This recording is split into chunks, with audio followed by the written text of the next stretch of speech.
Halo Sobat Numerologi, kembali bertemu di channel Lim Numerologi. Pada video kali ini, saya akan membahas bagaimana menentukan kecenderungan penyakit seseorang berdasarkan ilmu numerologi. Sebelumnya, saya akan membahas secara singkat hubungan antara angka-angka di dalam numerologi dengan 5 elemen di dalam tradisi Cina. 5 elemen tersebut adalah elemen logam, elemen air, elemen api, elemen kayu, dan yang terakhir adalah elemen tanah. Nah, dalam numerologi, angka 1 dan angka 6 itu mewakili elemen logam. Angka 2 dan angka 7 mewakili elemen air. Angka 3 dan angka 8 mewakili elemen api. Angka 4 dan angka 9 mewakili elemen kayu. Dan yang terakhir, untuk angka 5 mewakili elemen tanah. Nah, untuk menentukan kecenderungan penyakit seseorang, maka kita harus memasukkan tanggal lahirnya ke dalam bagan segitiga. Dan kemudian kita lihat angka di sektor angka akar. Kemudian lihat dua angka langsung di atas sektor angka akar, yaitu sektor M dan N. Kemudian dua angka langsung di bawah sektor angka akar, yaitu sektor P dan Q. Maka kita akan mendapatkan 5 angka, yaitu di sektor M, N, O, P, dan Q.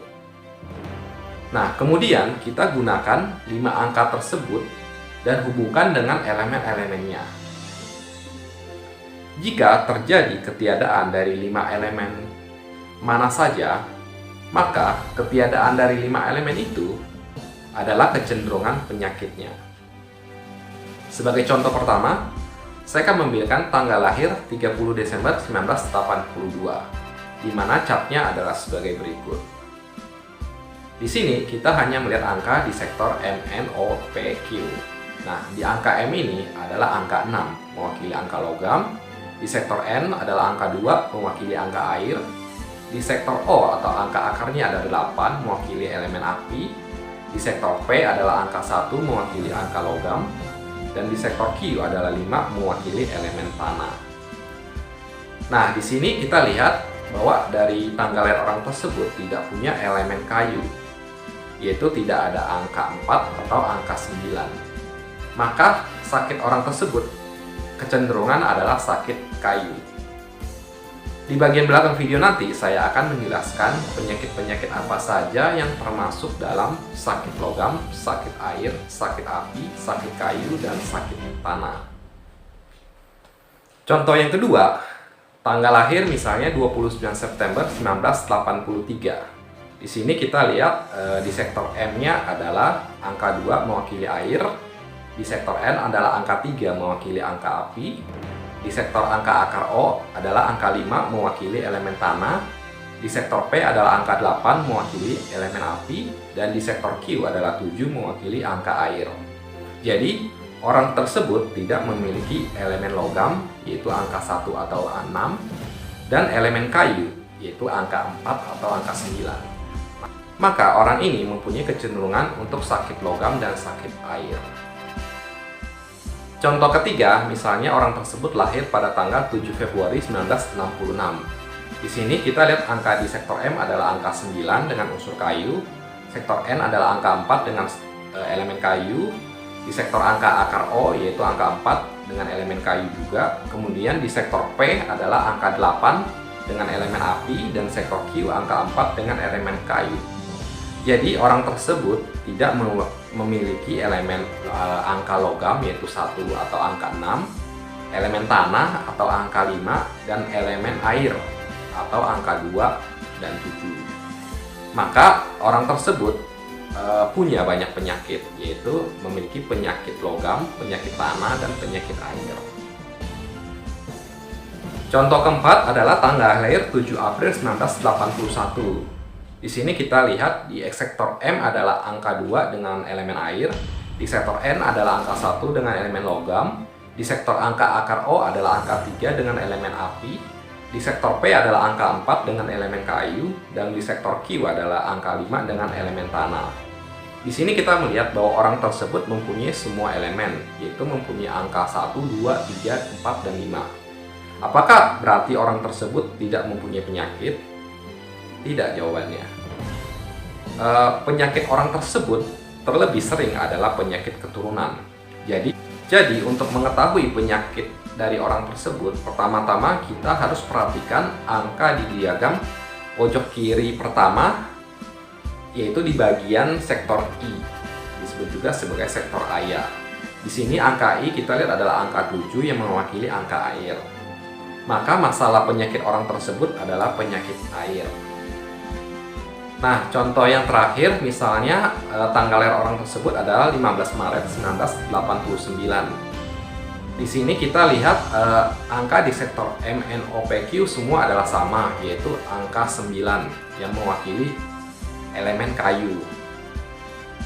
Apabila orang tersebut hanya mempunyai satu elemen, yaitu elemen kayu, dan tidak ada elemen lain, maka kecenderungan penyakit orang tersebut adalah sakit elemen tersebut, karena dia memiliki kelebihan elemen tersebut.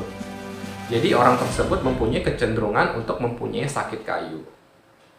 Nah, berikut ini saya akan menjelaskan daerah-daerah penyakit yang berpotensi apabila orang tersebut memiliki penyakit dari elemen tersebut.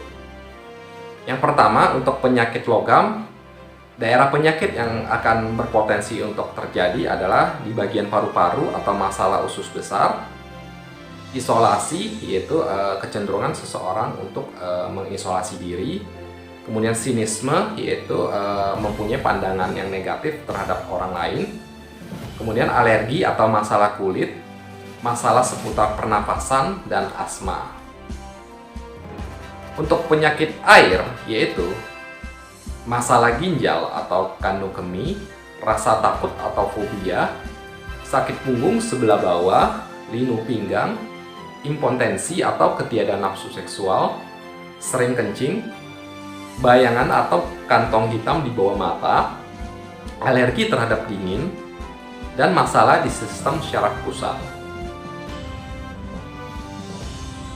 Untuk penyakit api, yaitu masalah jantung atau usus, penyakit kardiovaskular, sirkulasi darah, insomnia, kegelisahan atau pelupa, hipertensi, girang berlebihan, atau kecanduan pada obat perangsang, kelainan bicara, depresi ketika sendirian, dan sakit di daerah dada. Untuk penyakit kayu, yaitu struktur tulang, masalah liver atau kandung empedu, kemarahan atau tanpa kemarahan sama sekali, tidak sabar atau mudah frustasi, masalah mata, masalah dengan keseimbangan atau koordinasi, masalah tendon, kekurangan fleksibilitas atau kaku, kram dan tegang khususnya di sekitar pundak, kejang otot, rasa pahit di mulut, dan menstruasi biasanya tidak teratur. Untuk penyakit tanah, yaitu masalah perut, pankreas atau limpa kecil, masalah kekebalan tubuh, masalah pencernaan, gas atau bersendawa, kurangnya penyerapan, masalah dengan limpa, perut kendur, anemia, wasir, kelebihan berat badan atau kurang berat badan, dan tidak mampu menerima nutrisi. Itulah hubungan antara kekurangan elemen dan daerah penyakit yang cenderung akan terjadi pada seseorang. Silakan sobat numerologi menghitung kira-kira daerah penyakit mana yang berpotensi untuk muncul di tanggal lahir Anda. Untuk video berikutnya, saya akan membahas pola-pola angka lain di dalam numerologi. Jadi tetap ikuti channel Lim Numerologi dengan cara subscribe, like, komen, dan share apabila video ini bermanfaat. Terima kasih dan salam numerologi.